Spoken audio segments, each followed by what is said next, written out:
Good morning guys. चलिए आज का टॉपिक डिस्कस करते हैं। टॉपिक का नाम है इक्विवेलेंट स्प्रिंग स्टिफनेस। ठीक है। Sorry.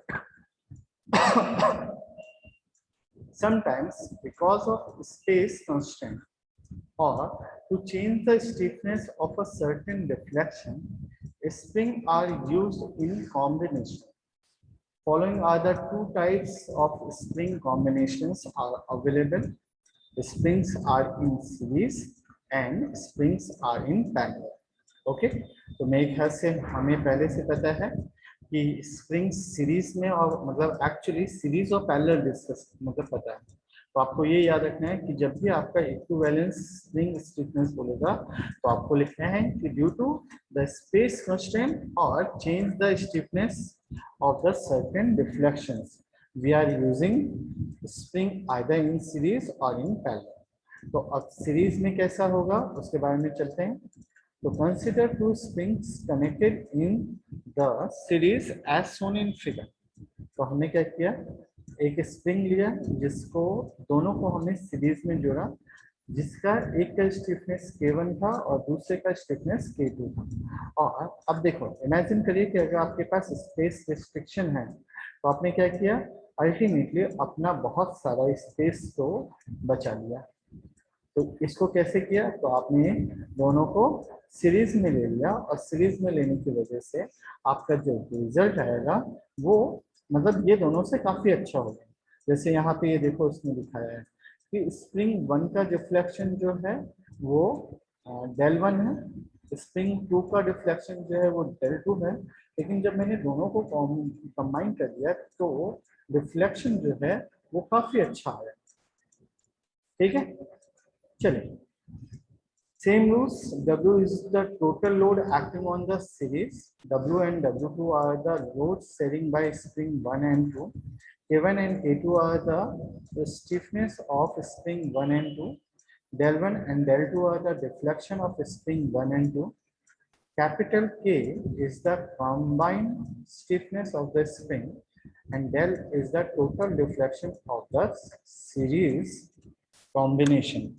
ठीक है, चलिए, it is important to note that when springs are connected in series, then the total deflection produced by the spring is equal to the sum of, ये याद रखना है ना, the sum of deflection of the individual spring and the load shared by each spring is same। ठीक है, तो total deflection कितना होगा, तो डेल इज इक्वल टू हो गया del 1 plus del 2 and weight, total weight कितना हो गया या टोटल लोड कितना हो गया, तो W is equal to W1 plus W2। That means अब मैं क्या करूंगा, तो मुझे ये पता है कि स्टिफनेस इज इक्वल टू होता है वेट अपॉन डिफ्लेक्शन। ठीक है, वेट या लोड अपॉन डिफ्लेक्शन। तो अब मैं क्या किया, तो यहाँ पे मैं डेल को रिप्लेस कर दिया, मतलब डेल इज इक्वल टू हो गया W अपॉन के। तो उसी तरीके से क्या हो जाएगा, W upon K is equal to W1 upon K1 plus W2 upon K2।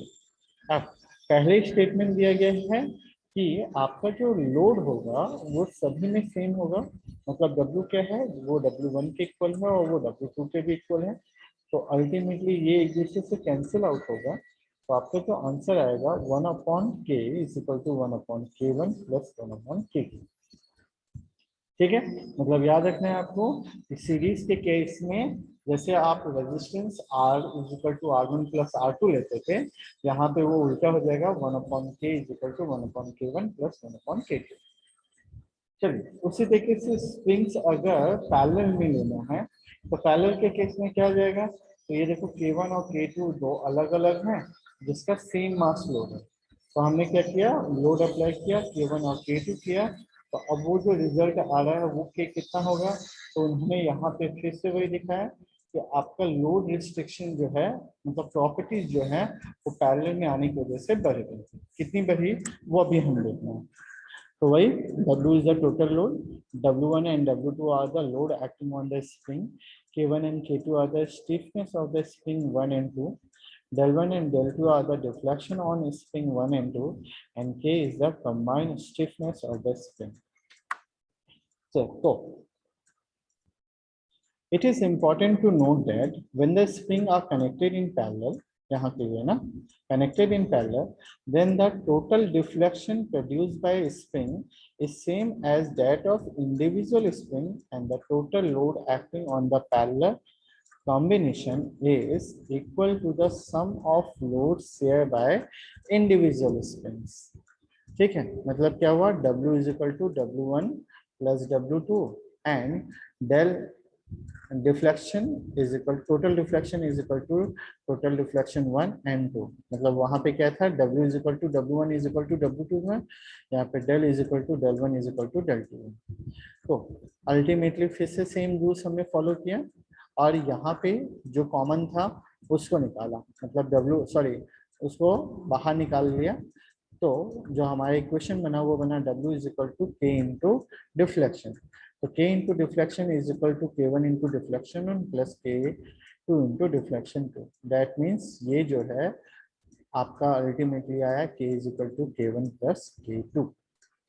ठीक है, मतलब ये कहना चाहता है कि अगर आपका सीरीज में होगा तो सीरीज में आपको कितने स्टिफनेस का K खरीद के लाना है, ये आपको कैसे पता चलेगा. तो ये होगा K1 plus K2 upon K2 upon K1, बराबर है K1 अपॉन K2.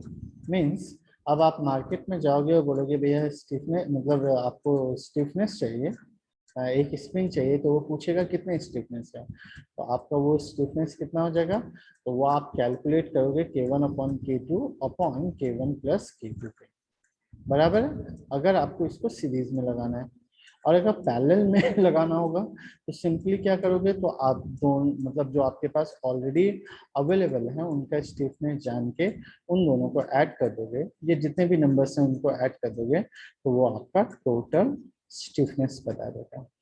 क्लियर है. चलिए अब टॉपिक आता है free undamped system. Free undamped का मतलब हमने पहले पढ़ा था कि यहाँ पे जो है कोई भी, मतलब डिस्क्री वो क्या बोलते हैं, जो हमारा मोशन रहेगा उसमें पर्टिकुलर इंटरवल ऑफ टाइम में कोई भी क्या बोलते हैं इसको, वेवलेंथ में कमी नहीं आएगी, है ना. उसका जो एम्पलीट्यूड रहेगा वो हमेशा सेम ही रहेगा. चलिए, for the purpose proper design of machines and its part which are subject to vibration force, it is necessary to find out the natural frequency to avoid the condition of resonance. ठीक है, अब बोलोगे sir resonance का मतलब पहले clear करिए. तो एक एग्जांपल लो, अगर आपने एक जेसीबी या यूनिटी, टावर ऑफ यूनिटी जो आपने देखा है, ठीक है, टावर ऑफ यूनिटी जो भरूच में आपका सरदार वल्लभ भाई पटेल का स्टैचू बना है, तो वो स्टैचू पे अगर बाय डिफॉल्ट कभी अर्थक्वेक आया तो उससे क्या होगा, वो स्टैचू गिर ना जाए. क्यों गिरेगा, क्योंकि उसका जो रेजोनेंस है, मतलब उसका जो स्ट्रक्चर की स्टेबिलिटी है वो वहाँ के अर्थ सरफेस से मिलकर बनेंगे. लेकिन अर्थ सरफेस अगर वाइब्रेट होगा तो ये वाइब्रेशन इसके रेजोनेंस, मतलब इसके वाइब्रेशन के इक्वल नहीं आएगा, और जैसे इक्वल नहीं आएगा तो ये जो आपका यूनिटी है, स्टैच्यू ऑफ यूनिटी है, वो ब्रेक हो जाएगा या गिर जाएगा. तो वो नहीं हो इसके लिए हमें क्या पढ़ना पड़ता है, तो नेचुरल फ्रीक्वेंसी के बारे में पढ़ना पड़ता है. The natural frequency of free longitudinal vibration can be found by using any following method. अब कौन कौन सा है, तो equilibrium method of free body diagram by using Newton's method and D'Alembert principle, and second है method based on law of conservation of energy, means energy method या रेयंस method आपको पढ़ना पड़ेगा. ठीक है, अब एक एक मेथड को अपन डिस्कस करते हैं. पहला लिखा हुआ है इक्विलिब्रियम मेथड और फ्री बॉडी मेथड. अब इक्विलिब्रियम और फ्री बॉडी मेथड क्या है, तो the method of estimating the equation of motion by using free body diagram free body diagram can be developed either by Newton's method or D'Alembert principle. The equation of motion can be developed by using Newton's second law of motion on the FBD of the system. अब Newton second law of motion क्या कहता है, तो मेरे ख्याल से आपको याद है कि F is equal to M into A होगा, मतलब जितना भी फोर्स बॉडी पे लग रहा है वो उसके मास और एक्सेलरेशन के प्रोडक्ट पे डिपेंड करेगा. तो the equation of motion can be developed by using Newton's second law of motion on FBT of the system. As per the Newton's second law of motion, the accelerating body due to the mass would be equal to the sum of external force in the system. That means accelerating force क्या हो रहा है, तो summation of external force के equal हो रहा है. तो इन्होंने इसका एक एग्जांपल दिया कि मान लो एक मैंने स्प्रिंग लिया जिसको मैंने हैंग किया. हैंग करने के बाद मैंने उसमें कुछ हैंग करने के बाद ये मेरा बेस लाइन हुआ ना. अब उसमें मैंने कुछ मास लगाया, मास लगाने की वजह से इसका स्टिफनेस बढ़ गया और डिफ्लेक्शन आया, वो था डेप्थ. ठीक है. अब और अगर ज्यादा वेट लगा दिया तो और ज्यादा डिफ्लेक्शन आया, और वो डिफ्लेक्शन अब कितना हो गया, तो पहले जो डेल था अब उससे भी x आगे बढ़ गया, तो मतलब x प्लस डेल. ठीक है. तो स्टेटमेंट क्या क्या है, तो ये फ्री स्प्रिंग है, spring in strain position, displacement position of spring and mass. अब इसका क्या है, तो फ्री बॉडी डायग्राम अब बनाना है. तो फ्री बॉडी डायग्राम में ये क्या दिखाना चाहेगा, तो ये बता रहा है कि जैसे ही आपने लोड लगाया, ठीक है, मतलब मास के ऊपर में लोड लगाया, तो उस मास का जो स्टिफनेस था वो कितना था, तो k into x plus del था.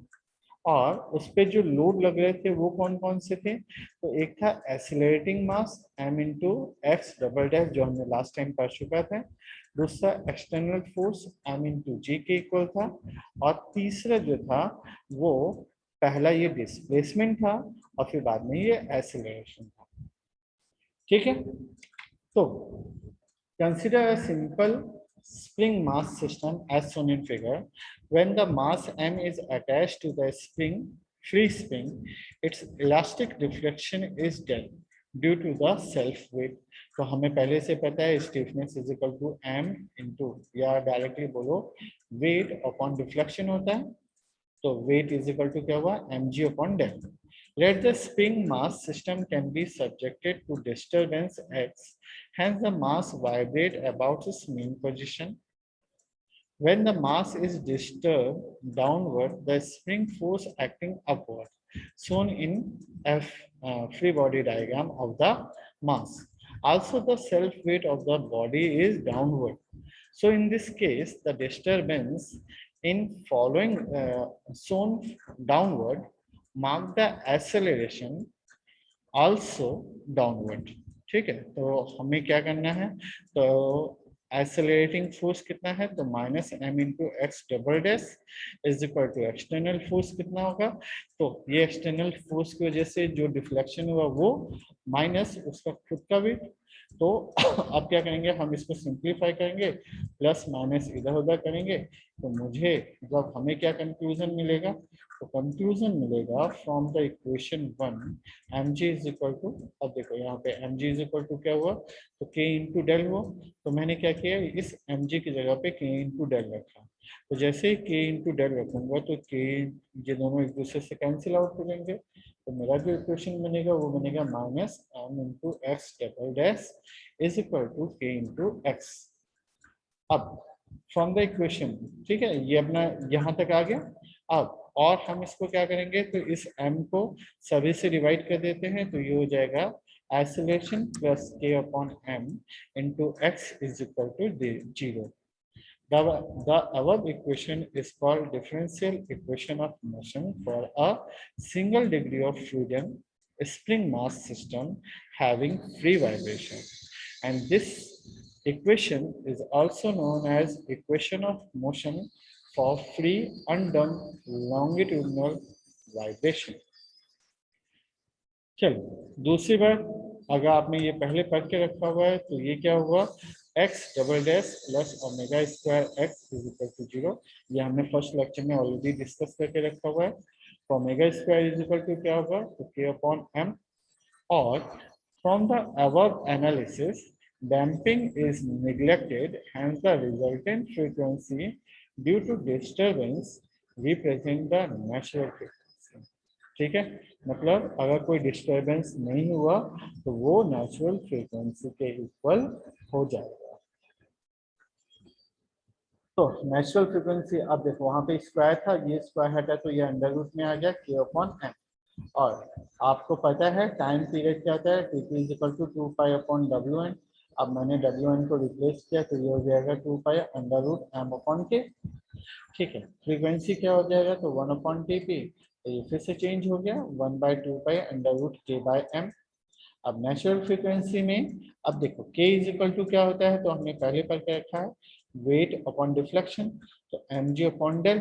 तो यहाँ से अगर m और m भी कैंसिल हो गया तो हमारा इक्वेशन बन गया 1 by 2 pi under root g upon del. और g की वैल्यू मुझे पता है, तो ये जब मैं सिंप्लीफाई करूंगा तो मुझे मिलेगा 0.4958 अंडर रूट डेल। ठीक है, चलिए अब आता है डी एलम्बर्ट प्रिंसिपल, जो नेक्स्ट डे डिस्कस करेंगे। आज के लिए काफी है, थैंक यू।